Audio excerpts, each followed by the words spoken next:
আমি মনে প্রাণে বিশ্বাস করি ইন্টারন্যাশনাল ক্রিকেট কাউন্সিল আইসিসি বাংলাদেশের অবস্থানটা বুঝতে পারবে এবং বাংলাদেশের ম্যাচগুলো শ্রীলঙ্কায় তারা ট্রান্সফারের উদ্যোগটা নেবে। তবে যদি সত্যিকারের অর্থে ইন্টারন্যাশনাল ক্রিকেট কাউন্সিল আইসিসি সেক্ষেত্রে মেনে না নেয় বা তারা কনভিন্সড না হয়, বাংলাদেশকে যদি ভারতে খেলতে তারা বাধ্যই করে, সেক্ষেত্রে বাংলাদেশ ওয়াক ওভারে যাবে কিনা। আসিফ আকবর, বাংলাদেশ ক্রিকেট বোর্ডের সম্মানিত পরিচালক, তিনি কিন্তু একটা কথা বলেছেন যে বাংলাদেশ ওয়াক ওভারে যাবে, অর্থাৎ বাংলাদেশ টুর্নামেন্টটা কুইট করবে, টুর্নামেন্টটা খেলবে না যদি একান্তই ইন্ডিয়াতে গিয়ে খেলতে হয়। মানে ইন্ডিয়াতে গিয়ে খেলাটা তাদের জন্য যদি বাধ্যতামূলক করা হয় যে ইন্ডিয়াতে গিয়েই খেলতে হবে, সেক্ষেত্রে বাংলাদেশ ওয়াক ওভার দেবে, অর্থাৎ টুর্নামেন্ট বর্জন করবে। এই জায়গাটাতে কয়েকটা এক্সাম্পল আমি আপনাদেরকে দিতে চাই যে এরকম ঘটনা কিন্তু অতীতেও ইন্টারন্যাশনাল ক্রিকেট কাউন্সিলে ঘটেছে কিংবা আইসিসির ইভেন্টগুলোতে ঘটেছে।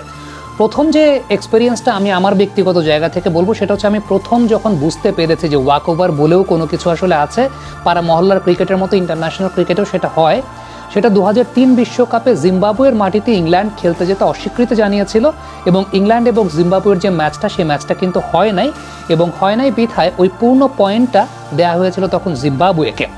ওই বছরই আমার এটার কথা মনে ছিল না, এটা আমি পরবর্তী সময় স্টাডি করতে গিয়ে দেখলাম, ওই বছরই কেনিয়া এবং নিউজিল্যান্ডের মধ্যকার যে ম্যাচটা ছিল, সেই কেনিয়া এবং নিউজিল্যান্ডের মধ্যকার ম্যাচটা কেনিয়াতে গিয়ে নিউজিল্যান্ড খেলতে রাজি হয় নাই, যে কারণে নিউজিল্যান্ডকে ওই ম্যাচে ওয়াক ওভার দিতে হয়েছে এবং কেনিয়াকে পূর্ণ পয়েন্ট দিতে হয়েছে। আমরা জানি যে কেনিয়া 2003 বিশ্বকাপে কিন্তু সেমিফাইনাল পর্যন্ত গিয়েছে। জিম্বাবুয়ের ক্রাইসিস যেটা ছিল, মূলত তখন মুগাবে প্রেসিডেন্ট ছিলেন এবং ওই সময়টা তিনি একদম ডিরেক্ট টনি ব্লেয়ারকে দায়ী করেছিলেন যে টনি ব্লেয়ার ইরাকে হামলার জন্য দায়ী, প্রত্যক্ষ বা পরোক্ষভাবে, এবং একদম ওপেনলি তিনি আসলে সেক্ষেত্রে টনি ব্লেয়ারের এগেনস্টে কথা বলেছিলেন। সেই সময়টাতেই ব্রিটিশ গভর্নমেন্ট থেকে ইংল্যান্ড ক্রিকেট টিমের প্রতি বা ইসিবির প্রতি নির্দেশনা এসেছিল যে তোমরা জিম্বাবুয়েতে গিয়ে কোনো ম্যাচ খেলবা না। ওই ম্যাচটা পরবর্তী সময়ে ওয়াক ওভার দিতে হয়েছিল। 96-এর ঘটনা যদি বলি, 96 ওয়ার্ল্ড কাপের সময় দুটা ঘটনা আছে, যেটা আমার তো আসলে দেখার কথাই না, ওই সময়টা মনে থাকারও কথা না। সো যেটা পরবর্তী সময়ে আমি দেখলাম স্টাডি করতে গিয়ে, সেটা হচ্ছে 96-এর ওয়ার্ল্ড কাপের সময় শ্রীলঙ্কাতে গিয়ে খেলতে অস্বীকৃতি জানিয়েছিল অস্ট্রেলিয়া এবং ওয়েস্ট ইন্ডিজ, যে নিরাপত্তা ইস্যুর কথা মাথায় রেখে তারা সে সময়টা এই সিদ্ধান্ত নিয়েছিল এবং ওই দুইটা ম্যাচ শ্রীলঙ্কা কিন্তু পূর্ণ পয়েন্ট পেয়েছে, ওয়াক ওভার পেয়েছিল এবং ওয়েস্ট ইন্ডিজ এবং অস্ট্রেলিয়ার সঙ্গে শ্রীলঙ্কার ওই দুইটা ম্যাচ হয় নাই, শ্রীলঙ্কা পূর্ণ পয়েন্ট পেয়েছিল। সো ইন্টারন্যাশনাল ক্রিকেট কাউন্সিলের টুর্নামেন্টগুলোতে কিন্তু এই নজিরা আছে। তবে বিষয়টা যেটা, সেটা হচ্ছে পরবর্তী সময় কিন্তু আমরা দেখলাম যে হাইব্রিড মডেলের আইসিসির ইভেন্ট বা হাইব্রিড মডেলের আইসিসির টুর্নামেন্ট, যেইখানে ইন্ডিয়া পাকিস্তানে গিয়ে চ্যাম্পিয়ন্স ট্রফি খেলে নাই, সেটা আমরা দেখেছি যে ইন্ডিয়া পাকিস্তানে গিয়ে চ্যাম্পিয়ন্স ট্রফি খেলে নাই, এবং এশিয়া কাপও আমরা দেখেছি যে আলটিমেটলি ইন্ডিয়ার জন্য একটা পার্টিকুলার ভেন্যু, আলাদা একটা ভেন্যু ছিল। সো সব কিছু মিলিয়ে আপনি যদি চিন্তা করেন যে আলটিমেটলি পাকিস্তানও এবার খেলছে না ইন্ডিয়ার মাটিতে গিয়ে, সো পাকিস্তানও খেলছে তার একটা নিউট্রাল ভেন্যু শ্রীলঙ্কাতে, মানে শ্রীলঙ্কাতেও তারা ওই জায়গাটায় ভেন্যুটা শিফট করে নিয়েছে।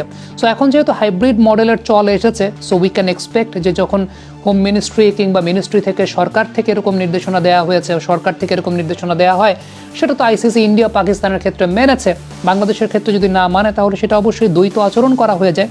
আর আরেকটা কথা, অনেকে বলছেন যে এক্ষেত্রে আইসিসির লাভ লসের ব্যাপারটা, আমার তো উল্টা মনে হয় যে আরও লাভই হবে। লাভ কেন হবে? প্রথমত ইন্ডিয়াতে যদি বাংলাদেশের ম্যাচগুলো হতো, দর্শক যাইতো না, ইন্ডিয়া তো দর্শকদের ভিসাও দেবে না, সাংবাদিকরাও কভার করতে পারবে না।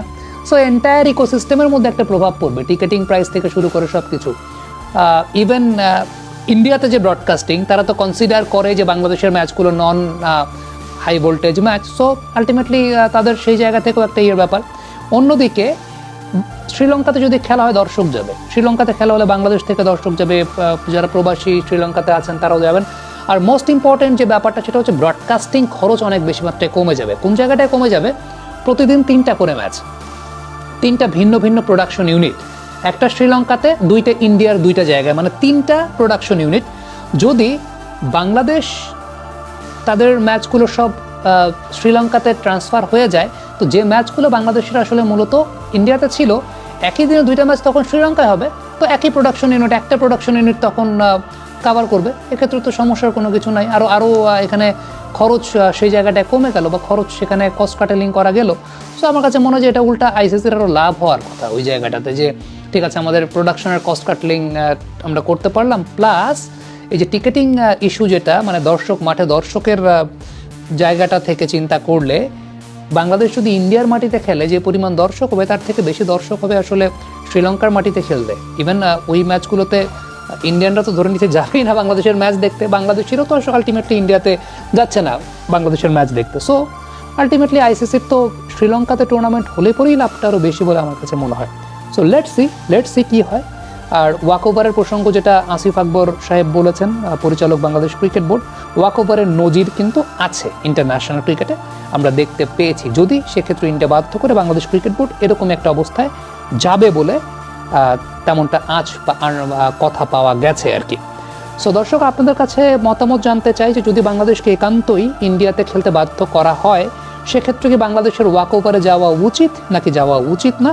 আপনাদের মন্তব্য মতামতকে আমি আরেকটা ভিডিও করবো ইনশাল্লাহ, যে আপনারা কে কি মনে করছেন এক্ষেত্রে, আপনাদের কি মতামত মন্তব্য সেটা নিয়ে আলাদা একটা আপনাদের রিয়াকশন ভিডিও আমরা করব। কমেন্ট বক্সে মন্তব্য জানতে চাই।